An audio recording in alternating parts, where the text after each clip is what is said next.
in a town. And those kind of franchises don't get the long 10, 15-year automatic momentum that like the Yankees do with a big signing or, the Giants do or the Lakers do.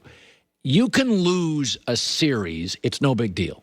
You can overcome that. You can't lose momentum when you're a number 2 in a city. You'll never get it back. The Cubs had it years ago.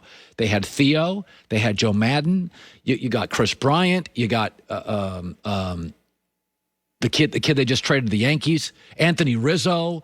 Wasn't long ago they just traded the best closer across the street to the White Sox. They've lost momentum. Good luck getting it back. Philadelphia had momentum. Doug Peterson, Carson Wentz. Boom. Good luck getting it back. I mean, look at New England now, trying to get its momentum back. You can lose games. Finally, the Clippers have a wealthy, smart, passionate owner, an elite front office, an excellent coach, and a doable roster. You can lose a series. You can't lose Kawhi. And he was going to sign that stupid one-year deal where he's not going to play. It's an awful deal for the franchise. Here we go. He'll play next year.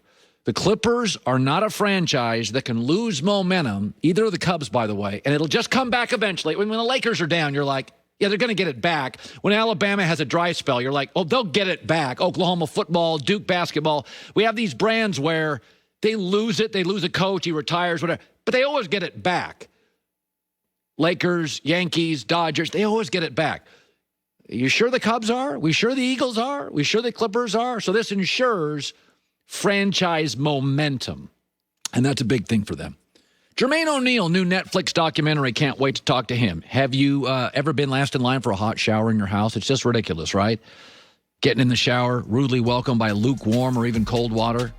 My friends at Navient tankless water heaters are putting an end to the hot water problems. Never going to happen now. Go tankless with Texas, by the way. That was the winningest quarterback in Texas school history at the time. He's joining us now live. All right, you saw my 1 through 8 there. All right, Mr. Sims. Anything you look at and go, oh, Colin, what are you talking about? Well, no. Listen, I always respect your opinion, Colin. I do. I mean, you're in the weeds. I know you love the sport. You got a good eye for talent. I really do. That's a tough ranking there because you're ranking ceiling, which is also taking into account the organization, the coaching, all the things you're talking about there right off the bat. So I understand some of the questions you have about some of the guys at the bottom of the list, like with Zach Wilson. I don't agree with everything you said there. No, I don't when you talk about specifically the player, but I understand your concerns about, yes, Salah's not a proven coach. The offense, Mike LaFleur, what's that going to look like? Yeah, the Jets have kind of been all over the place the last few years. But I look at him still where I just go, man, there's Aaron Rodgers' special qualities where I look at and go, Trey Lance and Justin Fields cannot do the same things he can do within a pocket if he's supported the right way. And despite guys like Lamar Jackson, as awesome as they are and everything, man, when I still watch football and the best teams every year, it's the guys who can make throws with their arm. And that's where I just go, don't sleep on Zach Wilson that way. The rest of your list, hey, listen, I love the Justin Herbert at number 1. I get that 100%. Herbert's he's special. He's a superstar.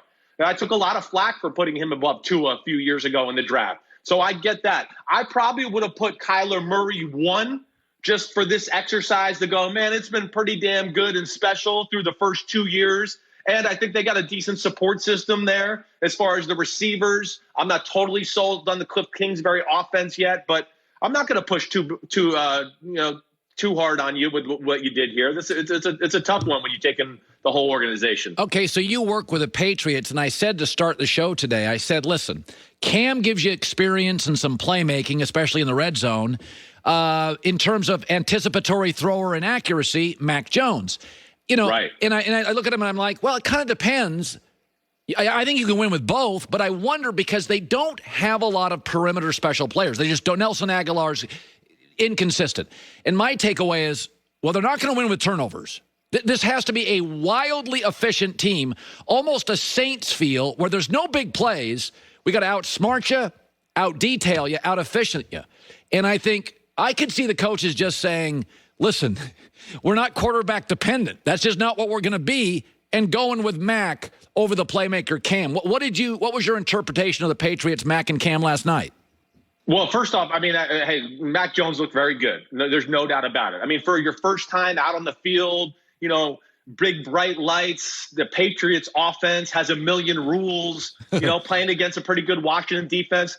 The one thing I'll say about Mac Jones is you saw. I mean, every ball is just perfectly placed within the timing and the rhythm of the offense. He can go through reads and play in the pocket. Yeah, like he's been in the NFL for 2 or 3 years. That's apparent. There's no doubt about that. And I don't think it'll be long before he has that advantage on Cam Newton as far as the pure pocket passing type thing. But, you brought up a lot of good things, the efficiency, the way they play. Hey, they had a number of games last year where they played extremely efficient with Cam Newton, and he managed to play the game about perfectly. The stats might have not blown you away. Where I look at New England and where this is interesting is, yeah, Mac Jones is going to be able to do more of the Tom Brady type of stuff.